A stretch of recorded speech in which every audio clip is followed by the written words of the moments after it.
Hello friends, welcome to online learn. जैसा कि हमने अपने पिछले दो लेक्चर में रेगुलेटिंग एक्ट 1773 और पिट्स इंडिया एक्ट 1784 और एक्ट ऑफ सेटलमेंट 1781 के बारे में चर्चा किया था।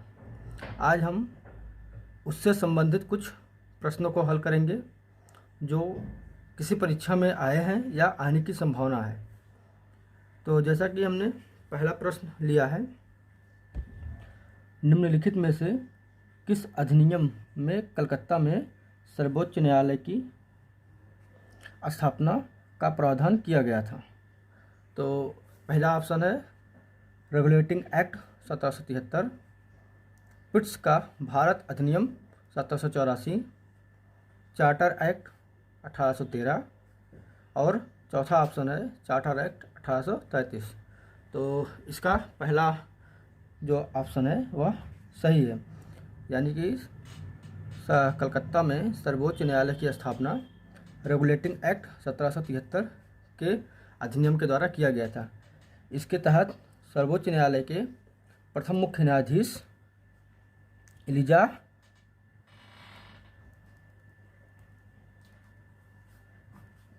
इम्पे थे।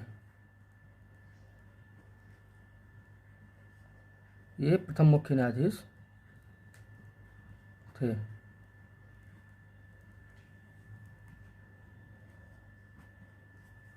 इसके बाद दूसरा सवाल है, रेगुलेटिंग एक्ट 1773 में किए गए प्रावधानों में से कौन सा कथन असत्य है।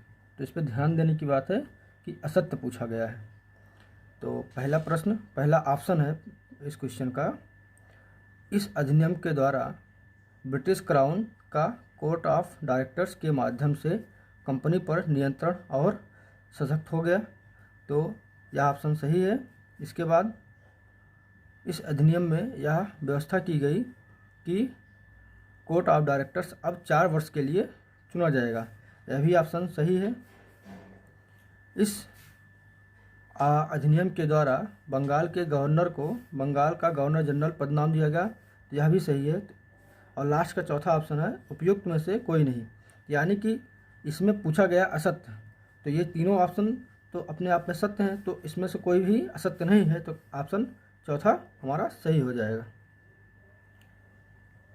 इसके बाद तीसरा ऑप्शन है, क्वेश्चन है, निम्नलिखित में से किस अधिनियम द्वारा कार्यपालिका एवं न्यायपालिका के बीच शक्ति पृथक्करण की दिशा में बड़ा कदम उठाया गया। तो पहला ऑप्शन है पिट्स इंडिया एक्ट 1784, फिर दूसरा 1781 का संशोधनात्मक अधिनियम, फिर तीसरा चार्टर अधिनियम 1813, फिर चौथा रेगुलेटिंग एक्ट 1773।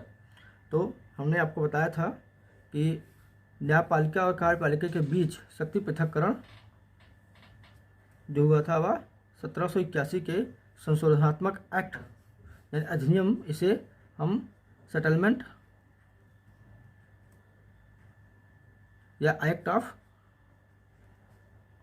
सेटलमेंट भी कहते हैं। इसके माध्यम से यह कहा गया था कि जो न्यायपालिका है वह कंपनी के कर्मचारी जो अपने पद पर रहते हुए यानी कि ड्यूटी करते हुए जो अपने किए गए कर्तव्य होंगे वह न्यायपालिका के दायरे से बाहर होंगे, यानी कि न्यायपालिका उन पर कार्रवाई नहीं कर सकती जो वह ड्यूटी पर रहते हुए कार्य करेंगे। तो इसके द्वारा यह कहा गया था। फिर हम अगला प्रश्न देखेंगे।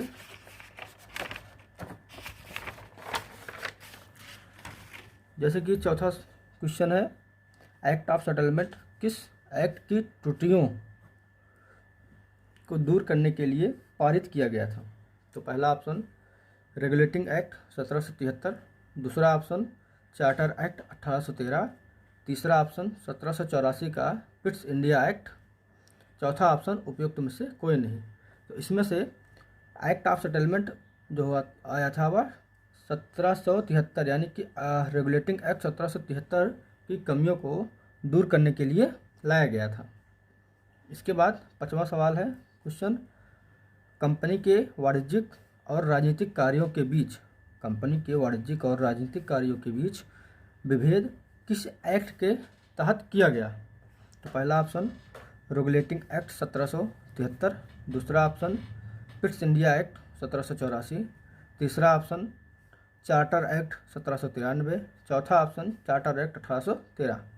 तो इसका जो सही ऑप्शन है पिट्स इंडिया एक्ट 1784।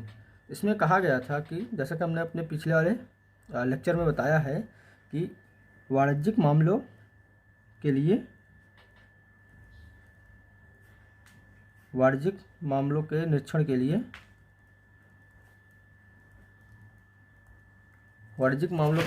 लिए कोर्ट ऑफ डायरेक्टर्स यानी जिसे हम COD भी शॉर्ट फॉर्म में कहते हैं, कोर्ट ऑफ डायरेक्टर्स की स्थापना की गई थी। और राजनीतिक मामलों के लिए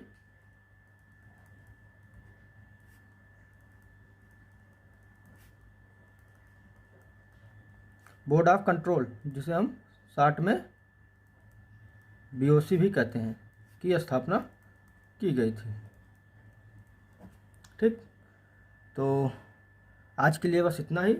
अगर जानकारी अच्छी लगी हो तो आप हमारे वीडियो को लाइक, शेयर और सब्सक्राइब कर सकते हैं।